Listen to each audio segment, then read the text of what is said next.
Importante. Tiene que ver con la elección del año 2026. A día de hoy, 12 de agosto del año 2024, tenemos 35 partidos políticos inscritos y habilitados para ser parte de esta contienda electoral nacional en el año 2026, ¿no? Una cifra grande y que preocupa indudablemente para quienes hemos estado siguiendo las elecciones en diferentes años. No sé si esto beneficia a los ciudadanos o de verdad significa un atraso de nuestro sistema electoral o de nuestra democracia. Voy a escuchar las opiniones y para eso hemos convocado al experto en derecho electoral, José Naupari. ¿Cómo está, doctor? Bienvenido a la multiplataforma de Sol TV. Le saluda Joel Quesada. ¿Cómo está? Buenas tardes. Muchísimas gracias, Joel, por la invitación. Buenas tardes. Muchísimas gracias. Actualmente, como decía, son 35 las agrupaciones políticas inscritas para el 2026. 10 se han inscrito durante este año y, bueno, hay 23 en proceso. Eh, ¿Esto es una buena noticia o tenemos que preocuparnos? Bueno, en principio tendríamos ciertamente que preocuparnos porque al final del día el tema no es tanto si es que bajas o no el umbral para que puedas crear un partido político. El tema es que tú tienes que establecer una política de desincentivos o en todo caso establecer un estándar mucho más alto para conservar la inscripción. Porque claro, muchos se han criticado diciendo, no, la reforma del 2019 es lo que ha generado este incremento pues exorbitante de partidos políticos, porque eliminó la figura de los adherentes, estableció 25.000, 27.000 afiliados ahora, y en ese orden de ideas, entonces por eso es que ahora tenemos más partidos. Pero ojo, ¿qué venía acompañado de, digamos, esta reducción de requisitos de ingreso?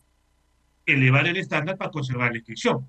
Ujú. Sin ir muy lejos, en ese paquete de iniciativas legislativas que, por ejemplo, motivó la presentación de la cuestión de confianza ya el 4 de junio del 2019, ¿qué traía? Pasos, ¿sí o no? Que ya no tenemos pasos. Y con esos pasos, ¿qué se proponía? Que si yo en las elecciones primarias simultáneas y electas obligatorias no lograba el 1.5% de votos válidos, me cancelaban la inscripción. ¿Qué otra cosa tenías, por ejemplo, en ese paquete de reformas que se dio en el 2019? Que si yo, por ejemplo, no tenía comités partidarios en funcionamiento permanente, me iban a suspender la inscripción. Ya, esa causal de suspensión ya no existe. ¿Lo ha eliminado quién? Este Congreso. O sea, Entonces, no, termine, termine. claro, y si encima yo no establezco, por ejemplo, mayores requisitos, por ejemplo, que el porcentaje para poder acceder a representantes al Congreso, que ahora encima vamos a tener bicameralidad, no sea de 5%, sea de 10%. Porque si, por ejemplo, yo te establezco que para poder obtener representación en el Congreso necesito 10%, ¿tú crees que voy a animarme a gastar mi plata, a crear 65 comités a nivel nacional, a sabiendas que de repente no voy a llegar a meter a ni uno? No, pues nadie en su sano juicio lo va a hacer. Pero si simplemente relajas los requisitos para conservar la inscripción, pues simplemente tienes partidos a granel. Ay, o sea, en cristiano, para que el televidente de a pie lo digiera, lo entienda perfectamente. El responsable o los responsables de este desmadre, ¿no? De que haya 35 partidos inscritos. Muchos de ellos ni conocemos sus ideologías, ni sabemos quiénes son, ¿no? Los Que a propietarios, los abril del candidatos. próximo año podríamos llegar a 50 sin ningún problema. El próximo año, en 2025 serían 50 Recuerda partidos. que justamente los partidos, para poder participar en las elecciones generales de 2026, tienen que lograr su inscripción a la fecha de vencimiento de plazo para la convocatoria. Y la convocatoria de las elecciones generales de 2026 va a ser todavía en abril del próximo año. De tal manera que los partidos que todavía están en vía de inscripción ahora, que ustedes bien lo han mencionado, si no recuerdo, son 23, si logran inscribirse estos 23 antes de la primera semana de abril del próximo año, vamos a tener más de 50 partidos en contienda. Hasta 60 podrían, estoy leyendo aquí diversos especialistas como usted, 58, 60, por ahí iría la cifra. Claro, Esto, si todos logran cumplir los requisitos, sí. y esto, ¿a quién responsabilizamos, no? Porque, bueno, si hay este desmadre de partidos políticos, como decía, no se conocen ni sus logotipos, ¿no? Ni la ideología que profesan. Los responsables de esto, ¿quiénes son? ¿El Jurado Nacional de Elecciones, los que hicieron la reforma electoral o el propio Congreso de la República? Bueno, a ver, quien aprueba las leyes es el Congreso. sea el Congreso 2016-2019, el Congreso extraordinario 2020-2021, el Congreso actual 2021-2026, los que aprueban la reforma son el Congreso.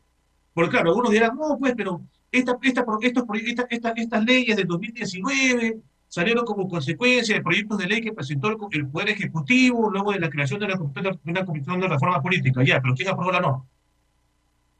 Y desde el 2019 hasta ahora, ¿acaso no se ha podido modificar? Se ha modificado, pero ¿se ha modificado para qué? Por ejemplo, 2021 y 2022, ¿acaso no se suspendieron causales de cancelación bajo el argumento pretexto de COVID? Mm. Sí, pues. ¿Acaso este año no hemos eliminado las PASO, no hemos eliminado las causales, bueno, hemos casi dejado en la mínima expresión las causales de suspensión? Ajá. Hemos eliminado incluso, por ejemplo, porque en 2026 también vamos a tener elecciones regionales y municipales. ¿Acaso no se ha eliminado la causal de cancelación de no, o sea, es decir, ya no tienen los partidos la obligación de presentar listas de candidatos en distrito y encima quieren eliminar movimiento regional? Mm. Y, y bueno, esto ya está, se está dando lamentablemente, digo lamentable porque no sé si alcanzará la papeleta, ¿no? Cuando vayan los ciudadanos a votar, 60 partidos, 58, 50. Ya hace varios años atrás nos parecía escandaloso llegar a 18, ¿no? Ahora Que pudieron 35. haber sido 22, porque en Congreso, si mal no recuerdan, 22 y en presidenciales fueron 18. Claro.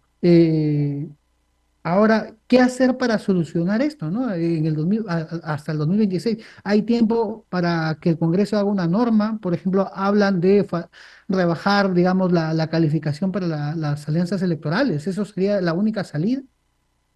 No, bueno, primero que yo particularmente, más que alianzas, promovería la fusión de los partidos políticos, Mm. porque la alianza termina siendo casi una ficción. Si lo que yo quiero es eliminar los partidos cascarón, tengo que incentivar la fusión. Porque ¿qué ocurre con la alianza?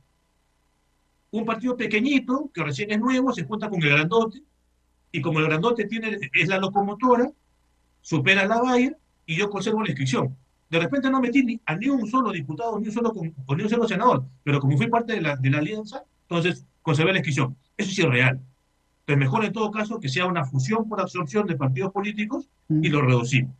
La otra alternativa, aunque es un poco más pragmática y que en realidad no resuelve propiamente hablando el problema a mediano plazo, pero sí a corto plazo, es Mm. que tú eventualmente digas, bueno, pues ya suspendo una vez más, ¿no? O establezco una disposición transitoria que diga, mira, los partidos que se inscriban hasta abril del próximo año pueden decidir si participan o no participan en las elecciones generales de 2026 y no los va a cancelar, Mm. ¿no?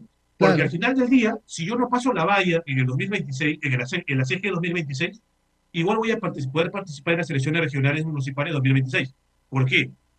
Porque para que yo participe en las elecciones regionales y municipales de 2026 tengo que tener inscripción en la fecha de vencimiento del plazo de la convocatoria. ¿Cuándo se convoca la CRM 2026? En enero del 2026. Evidentemente, todos los partidos que van a estar inscritos a la fecha de vencimiento del plazo, a abril de 2025, van a conservar la inscripción a enero de 2026. Con Mm. lo cual, por decir ya, en la CG, no te preocupes, no te va a cancelar si no participas. Pero en la CRM 2026, ahí sí te aplico la tasa de cancelación. Bueno, claro, la idea es que no se repita en la siguiente elección, ¿no? Este gran número de partidos políticos. Claro, pero por Eh, ejemplo, a mediano plazo tendrías justamente la alternativa de retomar lo que se quiso hacer en el 2019 y que lamentablemente se ha ido desmontando poco a poco, sobre ajá, todo en esta conformación del Congreso, y ajá. decirle, oye, ¿sabes qué? Te voy a exigir de nuevo comités. O ya, si no quieres exigirme comités de funcionamiento permanente para conservar la inscripción, acredítame que realices actividades partidarias, o sea, de capacitación, no cócteles, ¿no? Actividades partidarias, 3, 4 por mes en cada uno de tus 65 comités. Si no te cancelo, señor. Bueno, esto, para terminar, conversamos en directo con el especialista en Derecho Electoral José Naupari, catedrático universitario, además también. ¿Esto qué ejemplo le estamos dando al mundo? ¿De una democracia sólida o de qué? Claro, lo que ocurre es que podrías decir, bueno, al final del día optimizas el principio del pluralismo político porque le das a la gente más opción. Mm. Pero el tema es que la idea es que le des opciones que tengan carne, que tengan sustento. Y yo me remonto o sea, realmente en el Perú existen 35 ideologías, No, es imposible, ¿no? pero tendremos que sincerar eso. Así es, así es. Totalmente de acuerdo con usted. Muchísimas gracias por ayudarnos a entender estos Contrario. temas sí, pues, ¿no? Estimado televidente, hay que preocuparse, ¿no? Así está el país. y hay que buscar la forma y escuchar específicamente a los técnicos que nos ayuden a solucionar esta problemática ya de cara a las próximas elecciones del año 2026. Muchísimas gracias, doctor José Naupari, por este A contacto en usted, directo con la multiplataforma de Sol TV. Gracias y muy buenas tardes. muchísimas gracias.